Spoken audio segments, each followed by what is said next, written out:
Hello and welcome to Literary Gladiators, the show where we discuss and debate literature in all of its forms. If it's written work, it's game. Let's meet the panel. Hello, I'm Larry. Hello, I'm Renny. I'm Sara. And I'm Josh. And today we have two new people on the panel. Sitting within the middle. First is Ari, the editor, his good friend. Ari, who's an active panelist and the creator of the intro and outro, his good friend Sara, who went to college with. And to the right of Sara is an instructor that I had for my Shakespeare class in Professor Irene Renny Hartmann. And there's so much. Sara, you've been teaching classes, English classes to Yes, people in China? so I teach English as a second language to kids in China through video chat, and we play interactive games online, and the kids are as young as 3 years old or as old as 13, 14.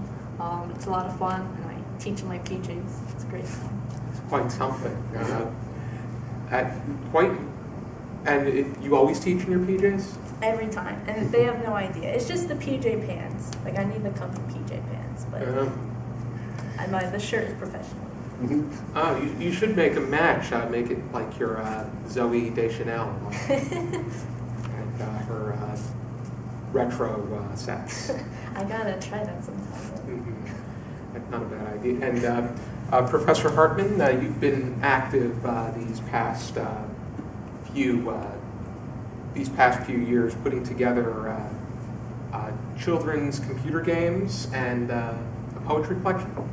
Yes, my son and I create abcanimals.io, which is an app for Apple tablets and phones, and countwithme123.io, which is also for Apple apps and tablets. He's working on a maze at the moment.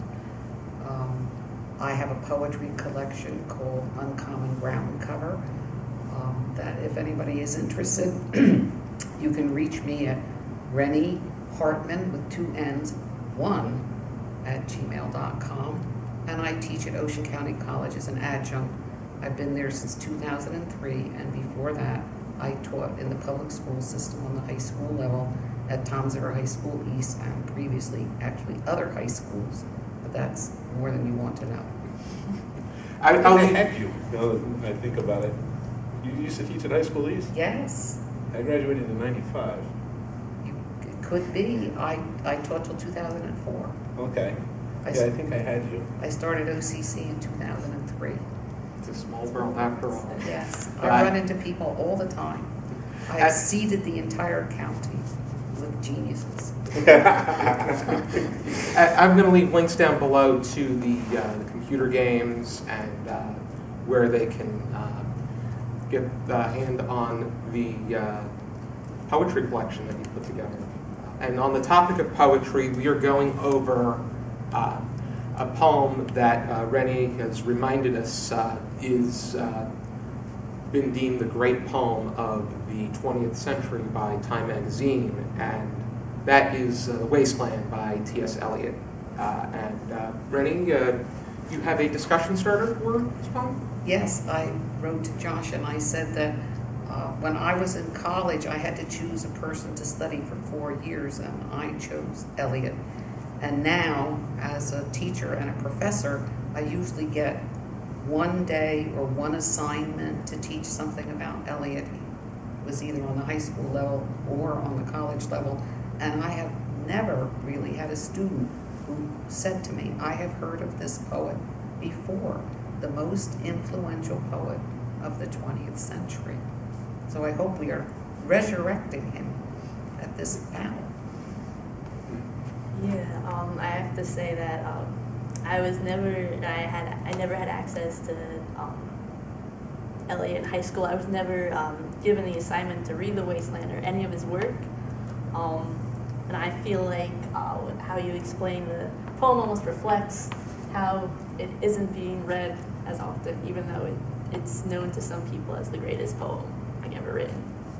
I don't know if I would be in the class of The Wasteland being the greatest poem ever written, and I don't know if I would recognize T.S. Eliot as the greatest poet of all time, especially, I don't even know if he would want to be deemed the great American poet. I don't think that was it. I think Time recognized him as the most influential. They didn't say the greatest or single him out that way.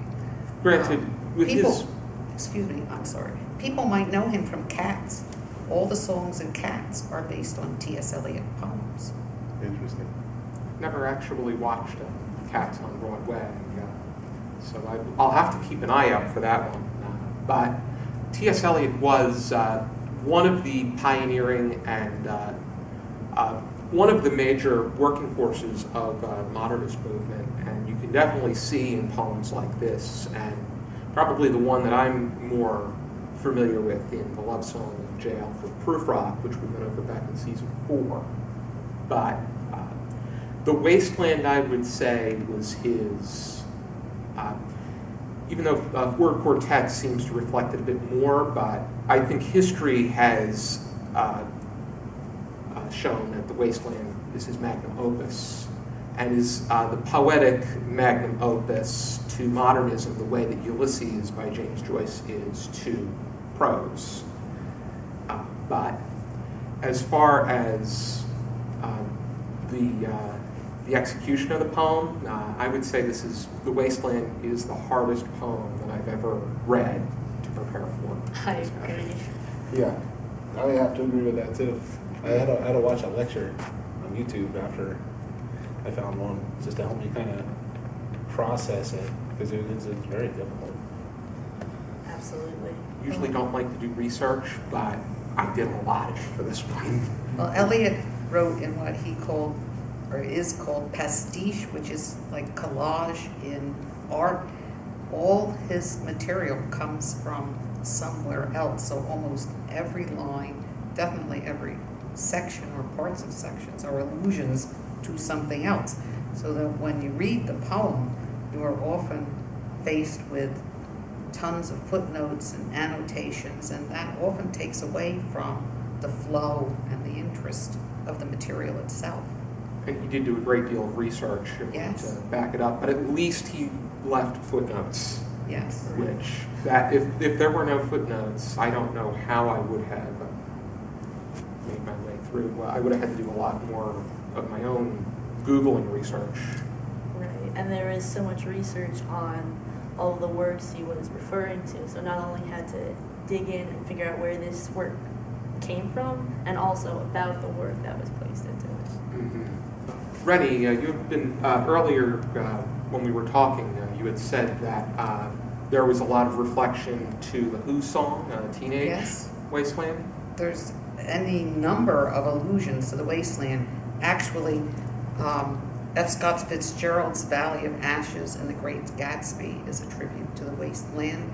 There is the Who's The Teenage Wasteland. There's Marshall McLuhan's The Medium is the Message, in which he refers to television as the wasteland.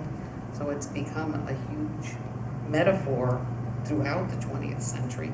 And I'm sure people use the word both as two words, as he does in the title, and as one word, and often don't realize that it probably refers to this poem. There certainly are other wastelands. He didn't invent the phrase the wasteland. But when we talk about things being empty or alienated or worn out, we're probably talking about Eliot's poem. The fact that Fitzgerald referred to it in The Great Gatsby, which only came out 3 years after, it's quite incredible that this picked up great acclaim very quickly. The first critical research that was done on this poem was released in 1939 by Clent Brooks, who he wrote extensively about it in his Modern Poetry and the Tradition, which it is just something that a poem of this nature solidified itself so quickly, and with so many of the illusions and the illusions, in a way, the complications.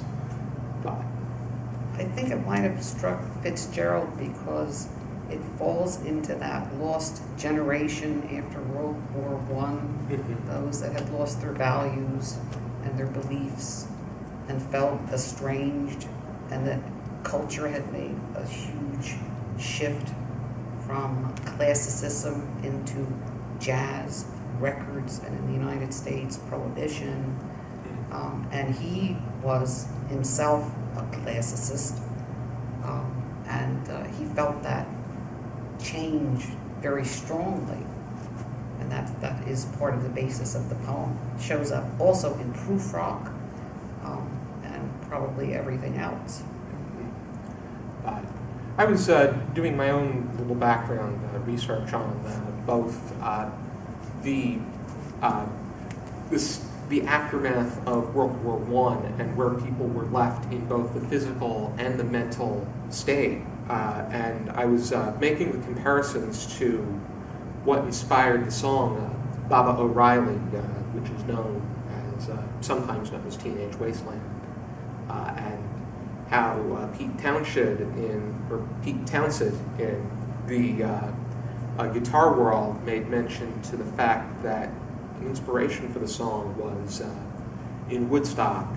Following Woodstock, there were so many young attendees that were just stoned out of their minds, 20 of which were physically injured based off of the events at hand, which you can make the comparisons, but on one hand, the wasteland per se following Woodstock was of their own accord, but on the other hand, if you get deeper into that, there was a response to the ongoing war in Vietnam that because of the draft, they were restricted in that way and were left in many cases with no opportunity to, they were left, in order for them to seek the freedom against going into war, they had to rebel. And they were going against the law in that way too. It's interesting. I wonder if there's kind of a lag, right, between Europe and the United States when it comes to these kinds of attitudes and things. It seems like we were pretty untouched by both World War I and World War II, at least the citizenry was. Right? Obviously, we had soldiers over there and everything like that. And, the lost generation, right, it's mostly a bunch of expats who stayed in Europe after World War I. And I wonder, if it took a while for these new kind of ideas and of faithlessness and whatnot. A lot of them were in Paris too. If you watch the film Midnight in Paris, there were a group of Renaissance people that were engaged in their own artistic expression with one another. Between Eliot, Fitzgerald, Zelda Fitzgerald, James Joyce, Hemingway, Picasso, Gertrude Stein. Ezra Pound, right? Ezra Pound. I don't think Eliot was in Paris, but he's of that same time period. And place, right? Like as far as Europe, right? Yes. European. Pretty sure he made an appearance at Midnight in Paris. I'd have to look it over again. Well, that's a movie. It's not necessarily It's not necessarily. They were doing. factual. Midnight in Paris is really a superb movie. They did. There were things that were probably placed in for artistic purposes, but it is still a very one of Woody Allen's decent creations. Well, it was an extremely fertile time, both in the United States and in Europe. And you have, for instance, modern American literature begins with Winesburg, Ohio, and Sherwood Anderson, and he very much influenced Faulkner and Hemingway and Fitzgerald. He was not in Paris, but partly Hemingway went to Paris because he couldn't get his fiction published in the United States. He was a journalist, and he practiced journalism really almost all of his life. But we all now write the way Hemingway wrote: short sentences, short paragraphs, very few adjectives and adverbs, all over the world. So he was one of the experimental writers, unlike Joyce, where stream of consciousness is no longer practiced. But we all write exactly the way Hemingway wrote. But at his time, the more florid 19th style of Fitzgerald was what publishers were still publishing and looking for. And so it was Gertrude Stein that helped Hemingway get his first works in print. Yeah, she's the one that coined the term. They were the lost generation. Yes. And in a way, there was a great demonstration of this. But as for the poem itself, was there any particular parts that spoke to you in any which way? I like the very beginning. I like April is the cruelest month, breathing lilacs out of the dead land, mixing memory with desire, because it's a reverse image. And much of the poem has these kind of reverse or conflicting images, because we think of April as a month of growth and rebirth and resurrection. Easter often falls in April and it falls late, and he makes that backwards. He says April is a month of death and bad memories and or an inability to recover from yes, winter. yes, Yeah. Which that's often in literature, the spring. Spring is for birth, summer's for youth, and pretty much the prosperous parts of life. Fall is aging, and then you have winter is death itself. That's very evident in Daisy Miller by Henry James. But I think it is really the way that it seems a bit more traditional, the way that he brings you into the poem, because the rest of it certainly is not. Right. I think, yeah, the way he started, I think it grabbed your attention right away, saying, April's the cruelest month. Like, wait a second.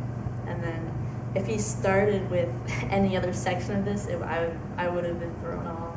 The discussion about the woman to which he was speaking about, these German, Starnbergersee and Hofgarten. That's when you start looking a lot at the footnotes, and you're paying at least half of your attention to them Instead of the poem itself. The section about the game of chess really stuck out to me as well, because of how experts have said that it was very reflective of his decaying relationship with his wife, which he finished this off in a Swiss sanatorium. His wife also had mental issues of her own, to the point the two of them separated, but never formally divorced. But her death officially ended the marriage between the two of them. But one of the lines that was really evident was, my nerves are bad tonight, yes bad, stay with me, speak to me, why do you never speak, speak, what are you thinking of, what thinking, what, I never know what you are thinking, think, which seems to be very reflective of a deteriorating marriage in general, but it's just really the way that he arranges those words. It flows really eloquently. And the rhythm starts to change too there, like as her mental state is falling apart, then the structure of the poem starts falling apart. And you can more feel fragments. that. Yes. Right. Well, she did have a complete breakdown. And the game of chess has also been referred to as a failed seduction. And in the movie Bullet, there is a very famous chess game with Steve McQueen. So that image has been used previously. Steve McQueen is quite a magnificent actor too. But yeah, but I guess overall you just keep getting that sense of alienation and kind of hopelessness. Yes. That's the theme of the poem. The further you get into the poem, the more hopeless and wasted, per se. Well, Yeah. the structure is supposed to be based on the Grail quest. And the Grail quest was a great medieval theme. And in most of the Arthur legends, the Grail quest is successful. But the idea is that in the Grail, the king has become ill or been wounded and won't heal. And so he becomes the Fisher King, who is the impotent king, and his land dies. Babies are stillborn, crops won't grow, cows won't give milk. And so he uses that. The Grail is something over the hill, beyond the mountains, and somewhere you just can't quite get at it. But in the meantime, everything is disintegrating until it's found. Very apocalyptic. Yes. per se. Yes, very much World War I influence there. Mhm. So, was there anything else that anything else that stuck out in general? Anything you wanted to add, Larry? Well, I don't know. I mean, it's a tough work. I probably have to read it a few more times to really wrap my head around it. A few more times, plus a few more times, plus a few more times after that. Well, I do think with the Buddhism at the end, it ends a little more hopefully. He goes into that with his Shanta at the end, that it may mean something like peace be with you, the peace that passeth understanding, which would come from the New Testament. At the time, many people thought Christianity had failed them, and they were looking at Eastern religions, they were looking at other religious influences to be a solace. That was evident in Sara and in Hermann Hesse's novels. You can see that journey to the East and his exploration through Siddhartha. And it all started with Nietzsche, right? Yes. Mhm. Well, refers back to Nietzsche a little bit, yes. Mhm. And in his life, Eliot gave up his American citizenship and became British. I don't think he kept dual citizenship. And he converted to the Anglican faith, and always was looking for what he thought was missing. And I wanted to say something about his voices, because you talk about, the fragments. He does bring us into the poem with April is the cruelest month, and he does it very directly in Prufrock, because he says, let us go now, you and I, and he asks you to go with him to this party that he's dreading to go to. But the poem also has any number of voices, and possibly that is because Eliot didn't want to commit to one voice. He didn't actually want us to be warm and safe in the poem. So, and he does this thing where, yes, he seems to have regular rhythms and regular sections, and then all of a sudden he has these very short lines and these very abrupt allusions. First off, he did become a British citizen in 1927, but I think that what he's trying to get at with the wasteland is that sense of a cold atmosphere, cold as in a desolate and apocalyptic feel.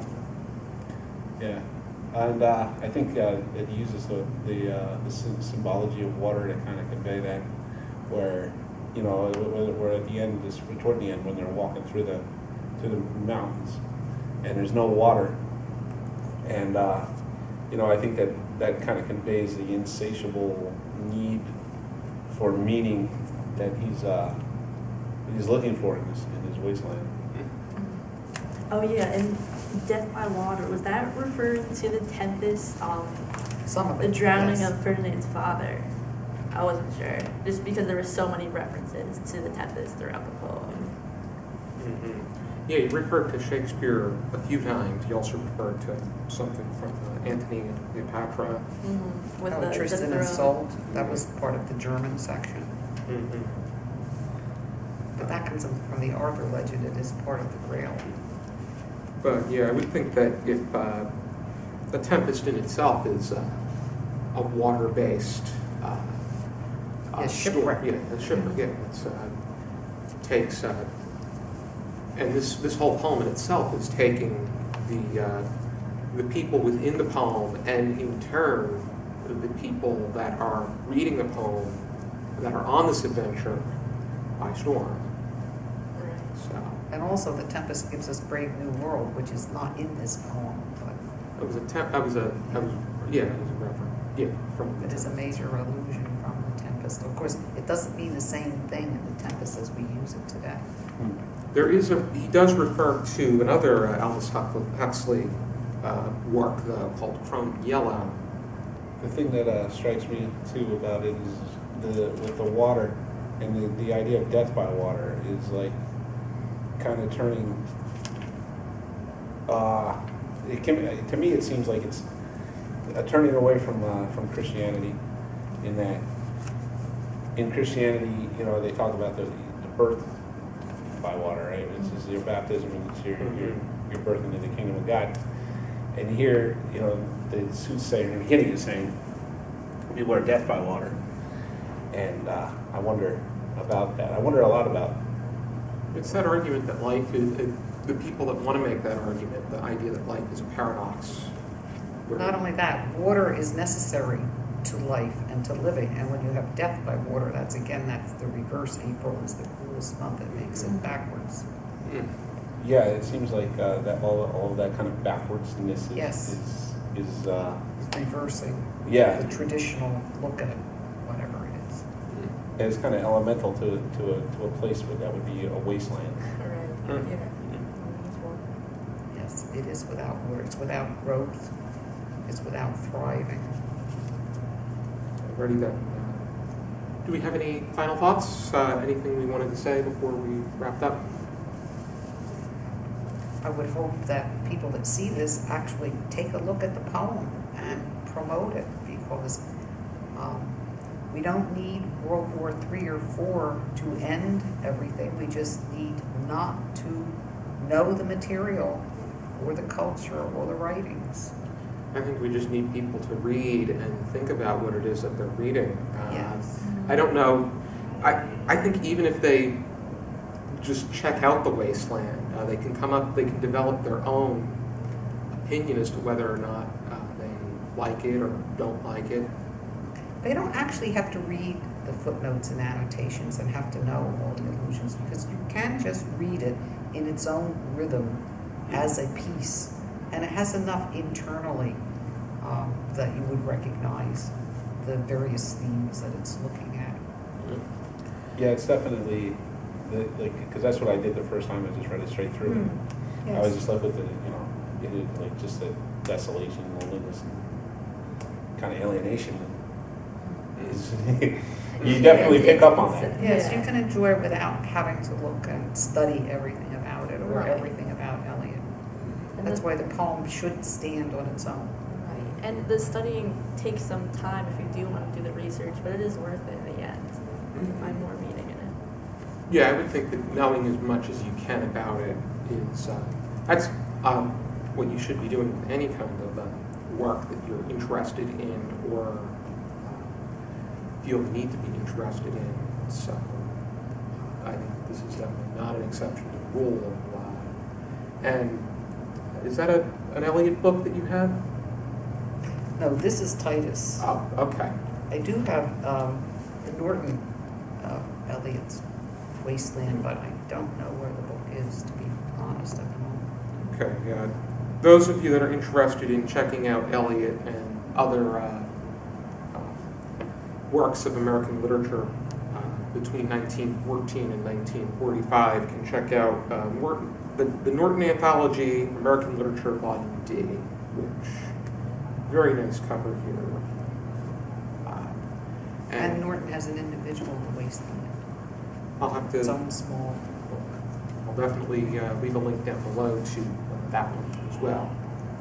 Be sure to join us next time for another episode of Literary Gladiators. For now, keep reading.